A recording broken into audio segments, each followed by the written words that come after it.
I'll show you my stuff that I've obtained so far. As you can see, I'm like I really leveled up here. I've got like a whole bunch of characters level 70 plus. Satori's level 65. I haven't really touched any of the other characters, to be quite honest, because I've been just grinding this party. Because this is the party that I've decided to use for the final battle.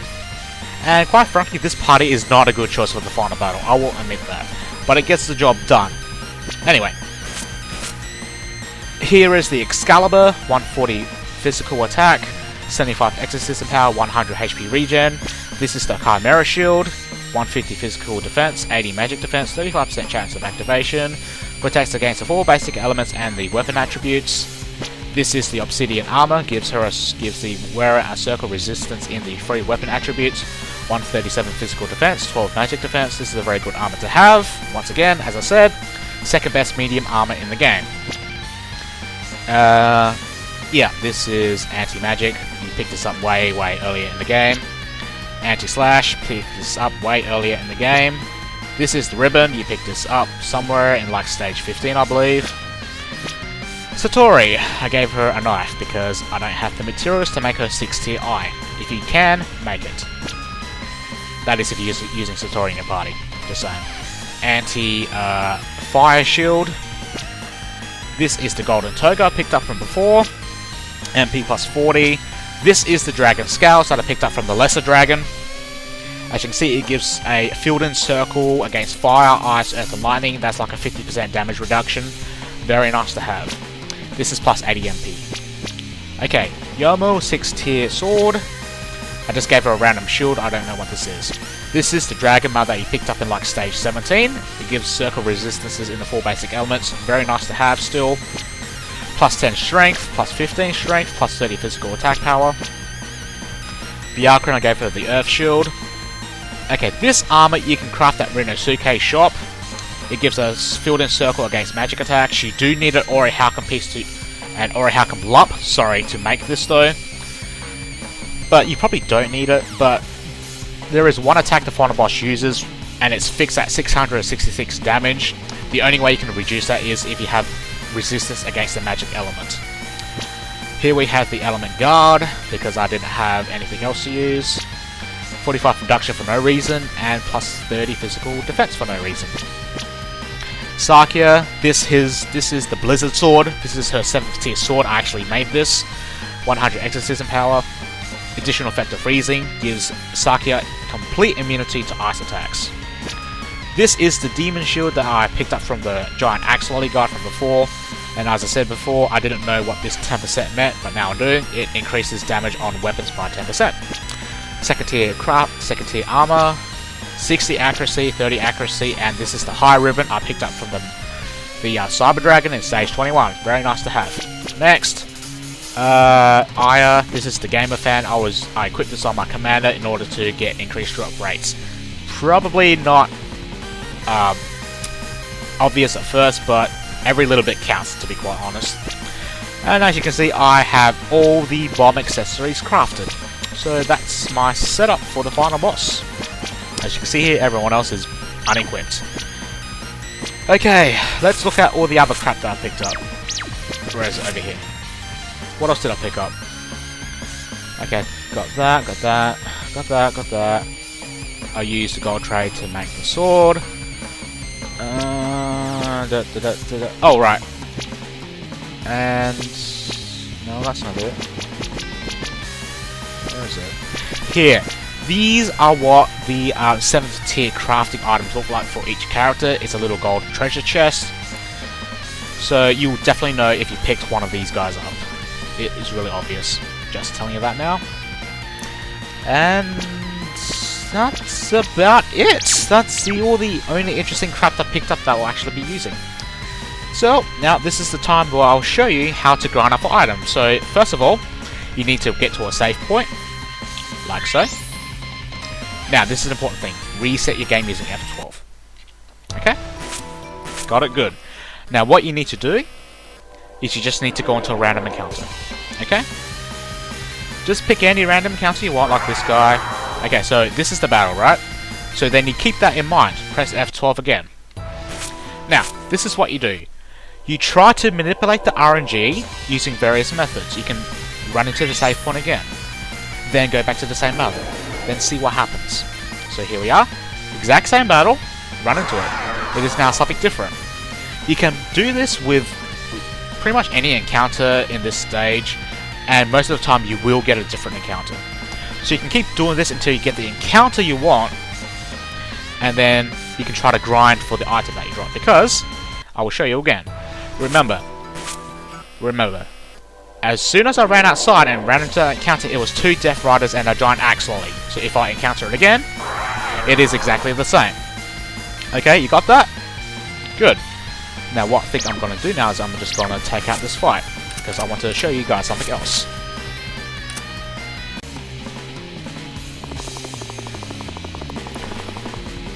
Or I'll just run away from the fight. Okay, so moving on. Moving on.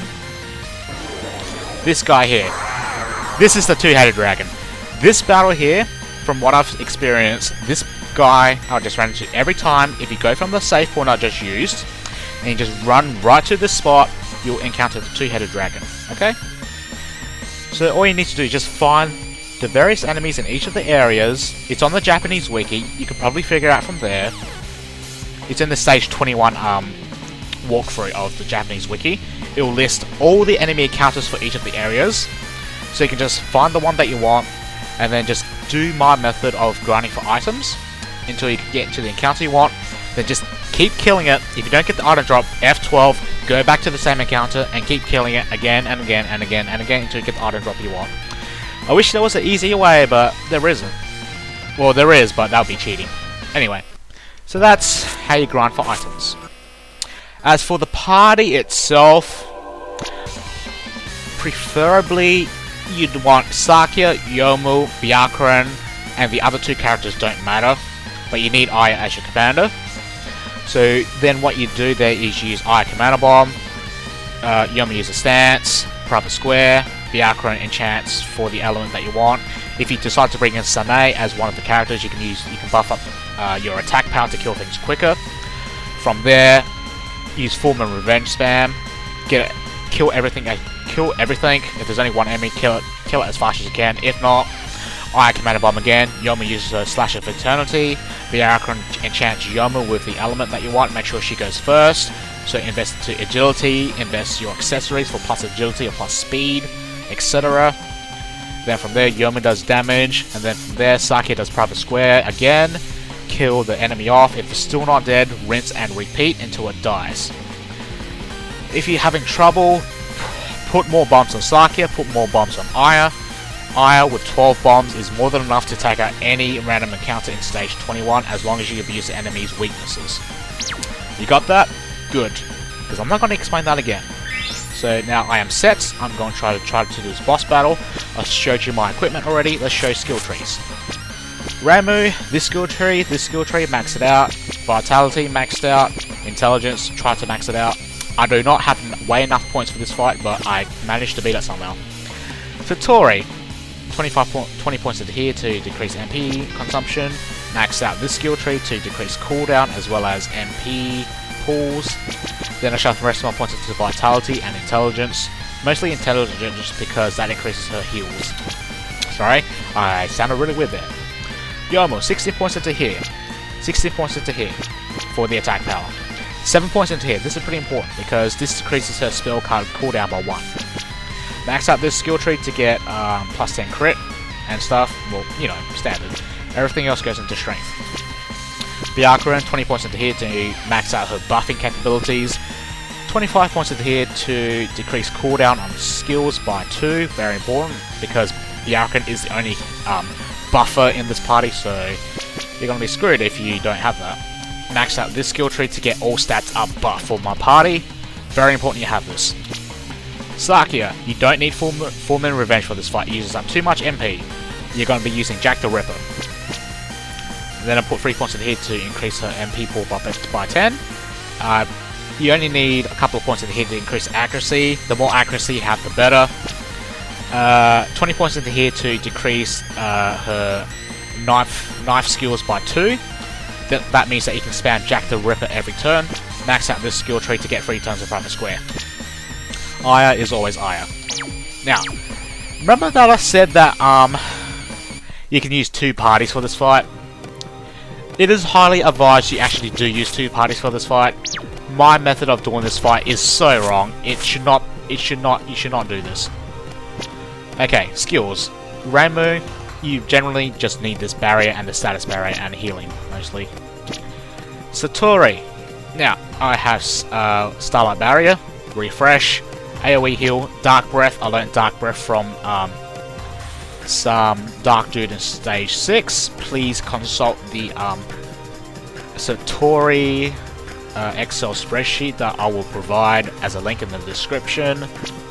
This is Magic Barrier, this is Leaf Shield. Yomu, Human Realm Sword stats, Slash of Eternity, Crescent Moon Slash, you don't need that. Byakuran, Weapon Bless, check. Accuracy up, check. Status Resist up, check. Dark Enchant, check. All stats up, check for the entire party. You get this from investing 25 points into a scroll skill tree. Good god, that's a tongue twister. Dark Heal. This is the normal Dark Heal, does not use up any bombs. Why? Because 1, 2 turn cooldown. I invested max points into her 4th skill tree. That turns the cooldown to 0, so you can spam this every turn if you need it. Sakya, Private Square, Jack the Ripper. You don't need that. This is perfect Murder Doll. I haven't actually used this, but I do believe you should have this just in case you need that extra burst damage. Okay, that's done. I think we are set, so party up, yo. Boop. And as you can see, my other party is like really bad. As you can see, it's like mid-40s. Except for Sanae, she's level 73. Anyway, as I said, I'm only going to be using 1 party for this fight, so hopefully everything goes well. If not, I'm going to be doing a lot of takes. Here we are. I did not skip the cutscene, there is no cutscene. As you can see here, I'm using the Tenchi formation that I got from Tenchi. Yeah, that makes sense. Anyway. As you can see here, if you press X to get access to Commander menu, first of all, you notice that my Aya has 18 bombs. Yeah, I put all my bomb accessories on it. I showed you that earlier. However, you have this command here. This is the party switch command. And as I said before, you can only switch once. So, yeah, switch only when you absolutely have to. However, since I'm only planning to use 1 party for this fight, I'm not going to be using this command. So, that's all set. What I'm going to do first is, I'm going to use Physical Barrier because Anastasis hits like a truck. And then I'm going to use Starlight Barrier. I'm going to use Yomu stats. I'm going to use all stats up here. And then I'm going to use Jack the Ripper. And I can see Sakya's Blizzard Sword looks super rad. I forgot to turn on my animations and she summoned the worst possible thing ever. So you know what, I'm going to reset. Oh dear, oh dear. Yeah, that's the other part about this. Why am I doing out here? Anyway, the other part about this fight, yes. There are 3 phases to this fight. The first phase is probably the most annoying. Because they randomly, they summon other things, and the things that they summon is random. And as you saw there, she summoned the stage 18 Squid Lolly boss. You definitely do not want her to summon any of those bosses. You really don't. They do summon other things like crocodiles and turtles and snakes. Those are much more easier to manage. Also, do note that they can only summon 2 of them at a time. If they summon 2, they will not summon any more. I need to turn on my animations first before I forget. There we go. The other thing, you can also lame out the summons, or some of them, or the normal ones like the crocodile, this turtle, or the snake. You can actually petrify them, and they can become useless, so they can just sit there, and they can't summon anything else, so they're dead weight. However, I don't have that. Anyway, let's try this again. Rainbow Barrier, Physical. Starlight Barrier, check. Yomu stats, all stats up, here it is. And Jack the Ripper. Come on, computer, there we go. Hopefully, I don't get lamed out. Ugh, scary. Well, the snake summon is there, so that's nice for once. Starlight Barrier. Excellent. And as you can see there, that's the Excalibur, 100 HP regen, very nice. Now what I'm going to do is use I as a 1 Commander Bomb, because that gives me a chance to perfect dodge stuff. Which may save my Starlight Barrier usage for our next turn. May. I have 80 bombs, I have lots to play with. So we have that. I'm going to use Dark Breath to manipulate for Dark. You'll see why later. So here I'm going to use Crescent Moonslash. Yes. Then I'm going to use Weapon Bless on Yomu. Then I'm going to use Jack the Ripper again. Saki is just going to spam Jack the Ripper for the entire fight until you get to the final phase. So that's Starlight Barrier helping me out there. That's great. Pow pow pow. Pow pow.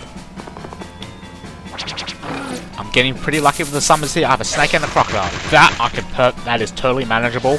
So what you just need to do now is just let them sit there. That should manipulate for Dark a little bit. So yeah, as you can see, every 3 turns, they will rotate, and it's always the same rotation. So it goes Anastasis, Biotopus, and then Lethos. They do have all the attacks that they would have in the normal boss fights, except for the last words. Well, Biotopus' last word. Anastasis does have a 1-hit combo attack, which will completely obliterate the person that she targets. Excuse me. Sorry about that. Anyway, as I was saying. So what? Yeah. Anyway. So wait. I Commander Bomb. Here we go. Attack Biotopus. Leaf Shield on Byakuren again. Crescent Moonslash on Biotopus, and then Weapon Bless on Sakia. There we go. Jack the Ripper. This first phase of the boss only has 70,000 HP, so you should be fairly okay in terms of damage, but you just need to actually survive. That's the hard part about this fight. But it looks like I'm doing fairly well here. I'm doing a lot better than when I first tried this, so that's always a nice start. There we go. So now I have my barrier, but I don't need it right now. So what? Okay, so that was 2 turns. On this turn, Biotopus is going to switch out. Okay? So what I'm going to do here is I'm going to use my physical barrier. Here I'm going to use Dark Breath. Here I'm going to use Crescent Moonslash. Here I am going to use Dark Heal to manipulate for Dark even further. Just for no reason. Then I'm going to use Private Square here. Okay? Because Lethos is a jerk. She has status effects out the ass. If I get hit by a status effect with this party, I'm screwed. So the way I'm going to manage that is I'm going to Private Square. That gives me 3 turns of, 3 turns of Lethos not attacking. And because they switch every 3 turns, when Private Square ends, she will be skipped. And Anastasis will be next, right? Like so. So I'm just going to spam Jack the Ripper on you. Poppy, poppy, pop.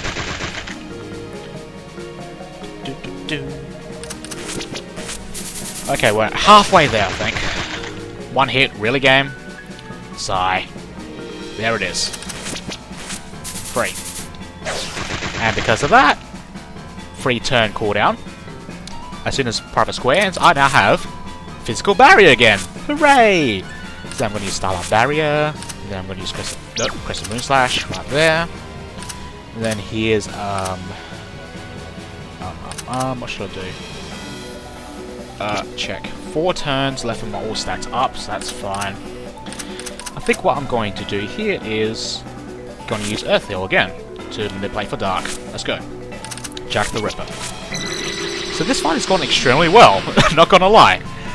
But, as usual, the next part may screw me over, but we'll see. We shall see. There we go, Dark Heal. Oh no, I got poisoned. Oh dear, oh dear, oh dear. That's okay, Reimu has her heal, AoE heal, that cures permanent status effects. So, Reimu can take care of that very easily. Here's Biotopus, heal. Then we have Leaf Shield. 1, 2, 3, 4. No, everyone's fine. Dark Breath. Crescent Moonslash. Now I need to be very careful here. What I need to do now is... how's my buffs looking? 3, 4... and this should be 3 and 5, okay? So I think what I'll do here is I will do accuracy up on Sakia. No. I'll use Dark Heal again. I need to manipulate for Dark. I really do. Pow, pow. Ooh, nice crit. Oh, this has gone pretty well. Yay! Dark Heal. Ow. That's fine though. Rambo can heal that damage pretty easily. Pow, pow, pow. Aww. Oh, double attack. Very nice. Oh, one hit. Oh, well. That's fine. And then we can attack you. How's my lamb going? Oh, that is very dark. Very nice, very nice. Okay, that's cool. So I'm going to do a preemptive heal on Satori.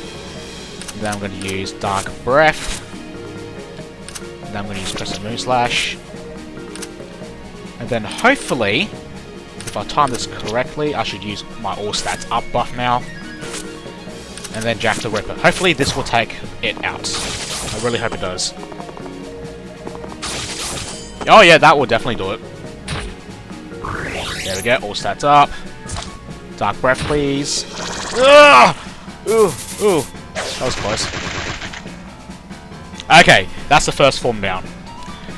So, this is the part where it gets a little bit tricky.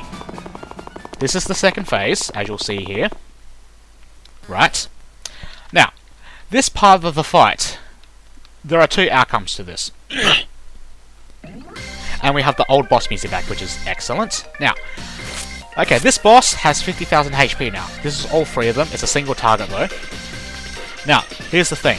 I think you have 9 turns to do this. So if you do not deal 50,000 damage within the 9 turns, then they'll go to the third phase, and that is Lunatic mode. You do not want to go to Lunatic mode, especially with a party like this. If you want to do Lunatic mode, you have to grind up like crazy. If you look up Foe Ziggy on YouTube, he does a run through of Lunatic mode, or rather the last portion of this fight.